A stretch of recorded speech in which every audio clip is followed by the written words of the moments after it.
This weekend in Phoenix, changing subject, doing a massive screeching U-turn. Cain Velasquez is back. I'll be there. I'll be working the desk for ESPN, taking on Francis Ngannou. We'll probably save all that talk for the second show this week, but I just want to say it's bloody nice to see Cain Velasquez back. Yeah. 3 years away from the sport is very, very frustrating. I mean, that guy, he was incredible. Absolutely insane. I mean, of course, he got knocked out against Dos Santos, but then in the next 2 matches, he absolutely destroyed him. And I remember I fought, who did I fight? I fought, was it Vanderlei Silva? I'm not sure. I fought somebody in Australia, and Velasquez was on the fight after me, and he fought Nogueira, or Nogueira's brother.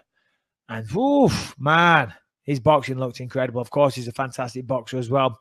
So it's awesome to see Cain Velasquez back, Lewis. What are your thoughts? I know, yeah. I mean, it's been since July 9th, 2016. Then almost 3 years. A year before that was the last time he fought and he lost. And then it was 2.5 years before that. I mean, it's been a lot. It's been a long road for Cain. At what point does the sport pull ahead? It's got to happen at one point. You know, I'm a huge fan of Cain Velasquez. Francis Ngannou, you know, he's part of, you know, the new breed, the new heavyweight, very, very large, very athletic, really crazy knockout power. I mean, look, if it's the old Cain Velasquez, it's not even a debate. Not even a debate. The old Cain Velasquez would wipe the floor with Francis Ngannou, but I just don't know. At one point, the injuries, the age, the evolution of the sport, all of that is going to be too much to catch up with. And I don't know. What do you think? Do you think that Cain Velasquez? Well, I don't think it's fair to say that the old Cain would wipe the floor with Francis Ngannou. Francis Ngannou is just a beast of a human being that hits incredibly hard, you know. And his last fight against what was the guy called, Curtis the Blades. wrestler, Curtis Blades. You know what I mean? Curtis Blades has the recipe to beat Ngannou, just the way Stipe did. Stipe out-wrestled Ngannou. Cain could out-wrestle Ngannou. Curtis Blades could out-wrestle Ngannou.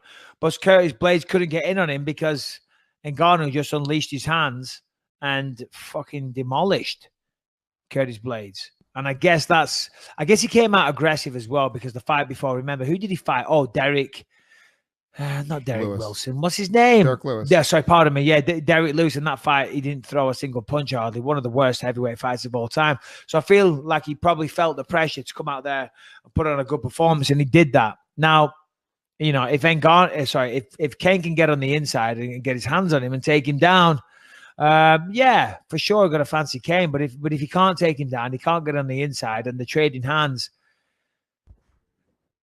who knows? Who knows? I feel like Ngannou hits harder and faster. Certainly more in his prime, less injuries, less miles on the clock. But what do I know? I don't know. It's MMA. Yeah, I mean, look, I think the big question is going to be is Cain on the decline? Is it going to be too much? Because there's something that happens once in a while. You see these guys where they just don't look like themselves, you know, and that's where I'm afraid. Because if Cain Velasquez, if he is slower and flat-footed, and who did he fight? Now I know there's a big question about altitude, but Fabricio Verdum. So Verdum, Fabricio went out to Mexico City, I believe it was, and it was at altitude.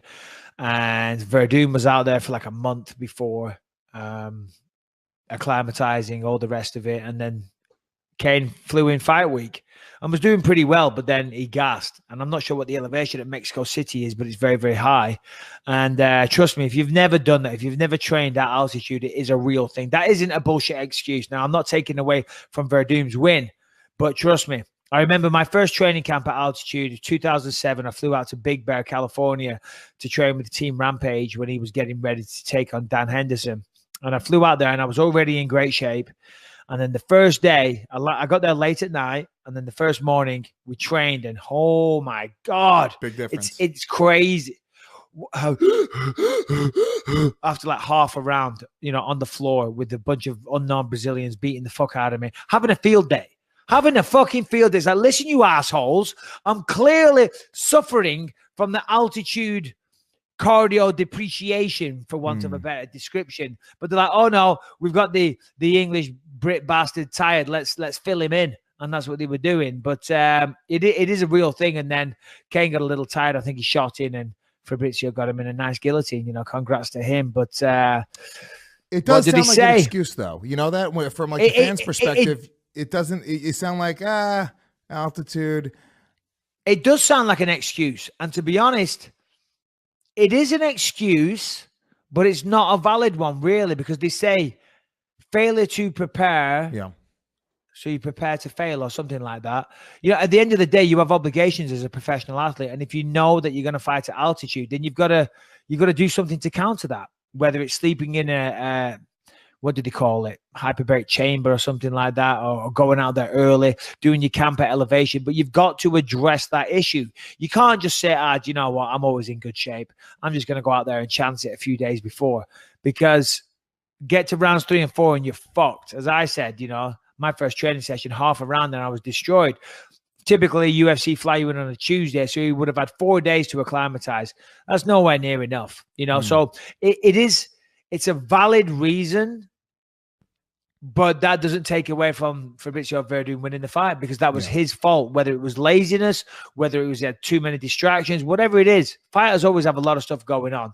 You know, a lot of things outside that fans and the sport, you know, analysts, commentators don't know about. A lot of distractions, but still, it's the fighter's job to manage all of those things and turn up on shape, in weight, and ready to go.